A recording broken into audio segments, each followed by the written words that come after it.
We have invited all of the candidates for the new 24th Congressional District to join us here on In Focus. The open primary is June 5th. The top two candidates, regardless of party, will go on to face off in the November election. Today we welcome in our second of four candidates. He is independent, Matt Boutte. Thank you very much for coming in, joining us on In Focus. So we'll start off with your number one priority. If elected, what is your top priority? Long-term deficit reduction. The United States has overextended itself, made far too many promises, and we simply can't meet all those obligations. We need to start addressing them now. Okay. How do you go about doing that? Unfortunately, we see a lot of these Republican presidential candidates who've dropped off over the last few months talking about small things like the Education Department or EPA. That's a very small portion of the budget. We need to start with the big stuff. That's Social Security, Medicare, Medicaid, defense, and taxes.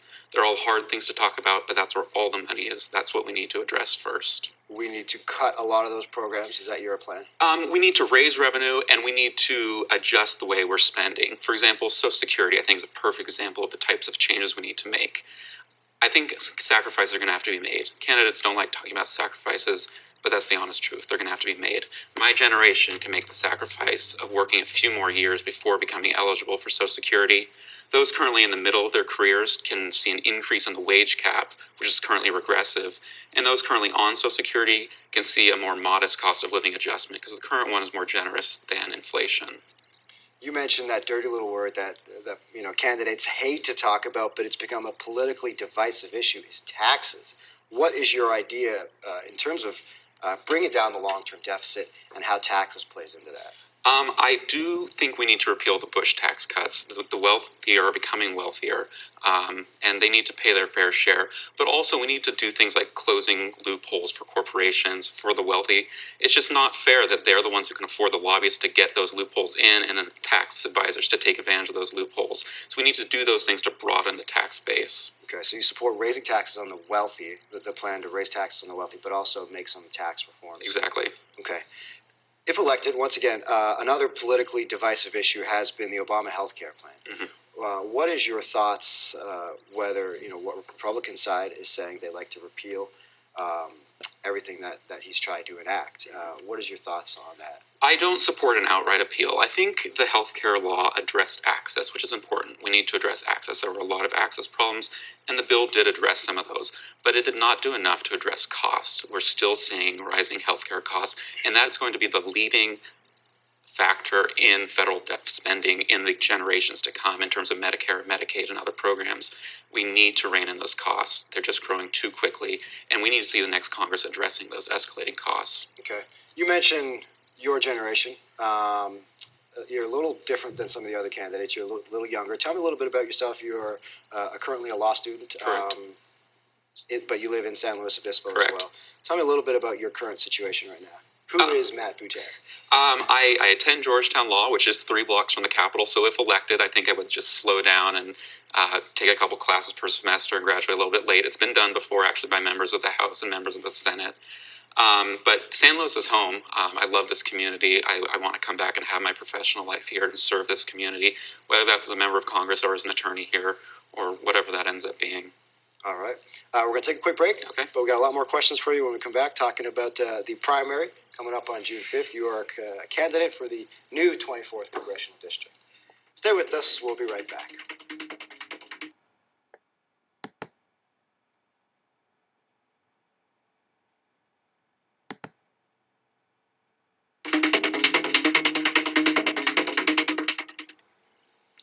We are back with Matt Boutte. He is an independent candidate for the new 24th Congressional District. I have to ask, can you win? You're going up against Lois Capps, an incumbent who's been there for quite a while, a former lieutenant governor who's also worked in Sacramento for a while, and a former actor who's actually endorsed by the Santa Barbara County Republican Party. So there's a lot of well-known people. Mm-hmm. Where do you fit into this election? You know, with the redistricting, over 30% of the constituents in this district don't have a party preference. Neither party has above 40% of the registered voters. So I think someone situated in the middle, possibly without a party, is going to be best able to represent the Central Coast. Did redistricting play a big role in that decision? I don't know if it played a big role, but it was definitely a factor in my consideration. We had some of the most gerrymandered districts in the country. Now we have one of the most competitive districts in the country. This is the perfect opportunity for a new type of candidate, a new type of leader to address the kinds of problems we're seeing in our country. As an independent candidate, how have you been able to get the attention of voters in this area, not just for support and getting your name out there, but also for financial support? Well, like I said, there's a large number of independent voters, but I'm just trying to address issues and present solutions, and that is something that voters from all across the aisle are looking for. And I have had a lot of support financially and volunteers from Republicans and from Democrats. People are upset with both parties and are looking for something new. Do you think that bipartisan kind of attitude in Washington, D.C. right now and at state capitals across the country, do you think that will help you as an independent? The fact that the kind of incumbent is almost a dirty word right now. I do think so. And, we see groups like No Labels and Americans Elect gaining popularity this election cycle. People are looking for something new, and that's true here on the Central Coast as well. Okay. You mentioned on your website that Congress needs to stay away from social issues. Mm-hmm. There's a huge social issue that has just recently came out, and that's the president supporting gay marriage. Does Congress need to stay away from this issue and other social issues altogether, and why do they need to do that?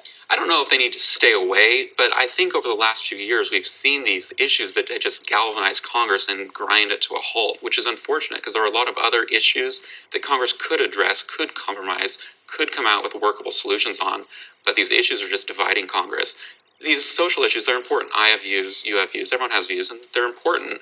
And I have no problem sharing those views or voting on those issues if I was elected, but I don't think they should be front and center in the next Congress. There are just other issues that need to be addressed first. You mentioned that number one issue for you is long-term deficit. Absolutely. All right. So we're getting into Congress. If you're elected then, social issues, back burner. Deficit, you think the most amount of time should be spent on that? Absolutely. This is a huge concern for Americans of every stripe. In 2024, the Medicare trust fund is going to be completely exhausted. In 2033, the Social Security trust fund is going to be completely exhausted. Congress can't wait till the last minute to address that problem. Another big issue in California along the southern border is immigration.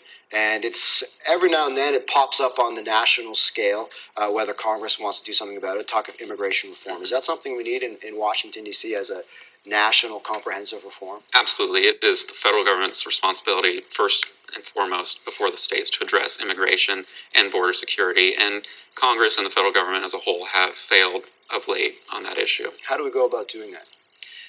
Comprehensive immigration reform is the phrase that people throw around. I think that means a couple things. I think it means a robust, workable guest worker program. I think that's the first thing, the cornerstone of the program.